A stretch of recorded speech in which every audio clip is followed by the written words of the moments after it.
So chop saws have been around for a long time, and we've been using them around here for a long time, but they have evolved quite a lot over the years. They've gotten a lot quicker, a lot more versatile, easier to use, they've gone cordless, and so on and so forth.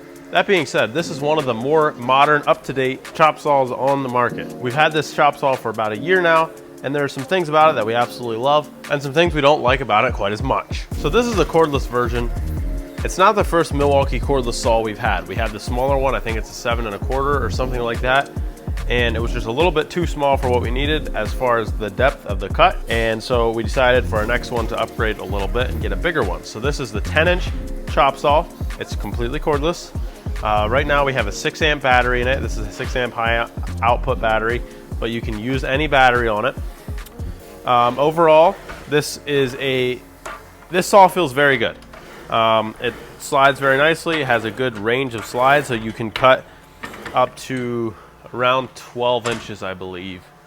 So the sliding miter enables it to be about 11.5-inch cut, it looks like. So a pretty good cutting range there. It slides really nicely, as I said. And as far as the one main thing that we like about this saw over the previous generation that we had, the smaller one, it was a lot more difficult to adjust the miter angle. So on the old one, it was something you had to unscrew in the back, and then you would move it to your desired location and lock it down. So this one is just an easy handle to grab. You just pull it up, and it unlocks it. And it clicks in at some of the more commonly used degree markers. So like 0, 22.5, 45, so on and so forth. Some other measurements, 33.9. Some of the more commonly used angle measurements, it locks them in. So, for example, if you're at 0 and you want to go to 45, you just go roughly to 45, and then it just automatically clicks in once it hits the 45 mark, and then you're locked in. And you can just swing it right over to the other side, and it just locks in, and you're good to go. Super, super easy to adjust, which saves a lot of time if you're doing a lot of, versatile cutting, custom cutting, whatever you're doing.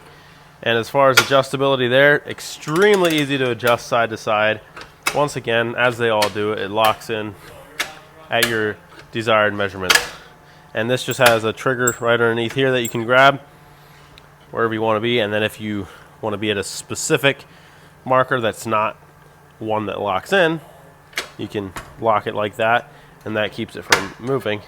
Very, very versatile, and this has been a very nice saw when it comes to all those wacky angles. It also has a lock over here that locks it in the back position, so it is a sliding miter, but you can lock it in, and then it's just a regular chop saw, no sliding.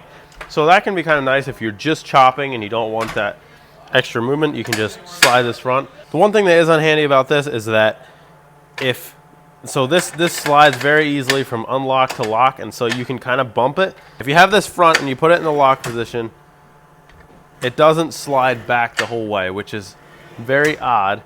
And so then the saw is a little bit too far front, and it can cause issues in the cuts, and you don't realize what it is.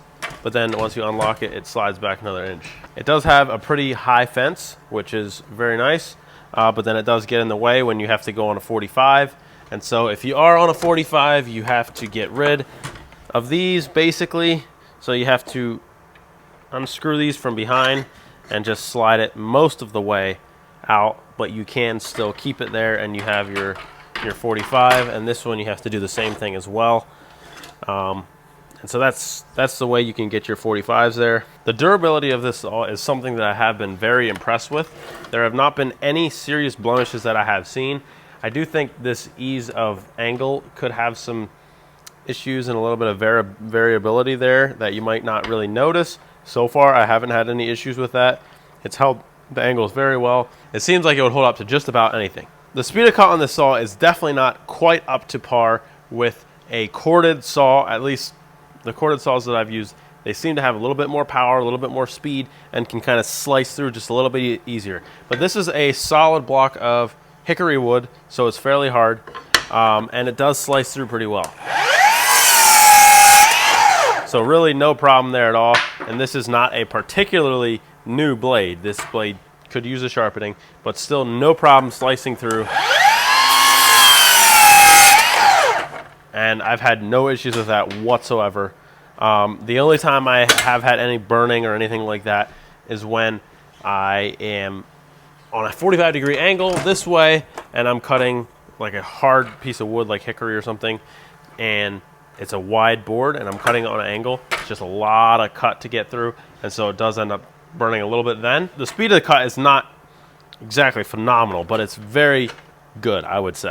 So the combination of this saw and this stand does make for a really good, portable, versatile saw setup. These arms extend pretty well, and so it's a very good setup when it comes to trim work, and it packs down to a very small, condensed space. Works really, really well. An absolutely phenomenal system. That's all.